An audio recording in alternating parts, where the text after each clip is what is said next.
શું કે ગેનીબેન એમ કે છે કે ડીજે બિલકુલ વગાડવાનું નથી. તો સાચી વાત છે યાર, એમાં આટલો બધો વિવાદ હોય નહીં ગબ્બરભાઈ. અલ્પેજી સાહેબનું કહેવું એવું છે કે ઘરે ડીજે વગાડો.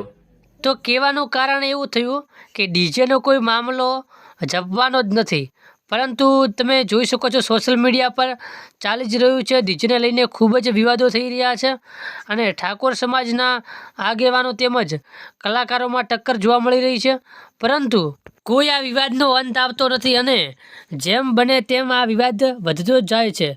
જોવા જઈએ તો ગેનીબેને જે બંધારણ કર્યું એ બંધારણ સમાજ માટે ખૂબ જ સારું છે અને ફાયદાકારક છે, પરંતુ ઘણા લોકોને એવું પણ થઈ રહ્યું છે કે ડીજે ચાલુ પણ રહેવું જોઈએ.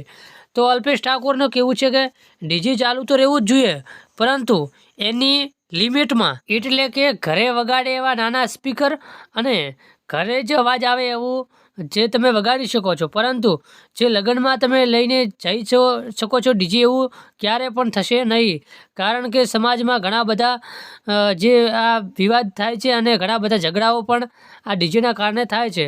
તો આવું માનવા માટે ગબ્બર અને અર્જુન ઠાકોર એ પણ તૈયાર નથી. તો જોવા જઈએ શું થાય છે આગળના નિર્ણય પર, પરંતુ એક બાજુ અલ્પેશ ઠાકોર અને ગેનીબેન ઠાકોર બોલી રહ્યા છે કે ડીજે ચાલુ રહેશે નહીં અને ગબ્બર ઠાકોર અને વિક્રમ ઠાકોરની કહી રહ્યા છે કે ડીજે ચાલુ રહેશે.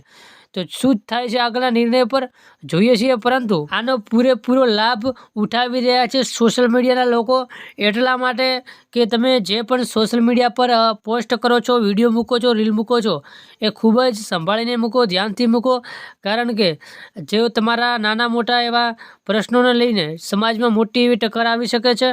એટલે સોશિયલ મીડિયાથી ખૂબ જ સાવધાન રહો અને જો બની શકે જેટલું નમતું આપે એટલું જ ફાયદાકારક છે, સમાજ માટે સારું છે.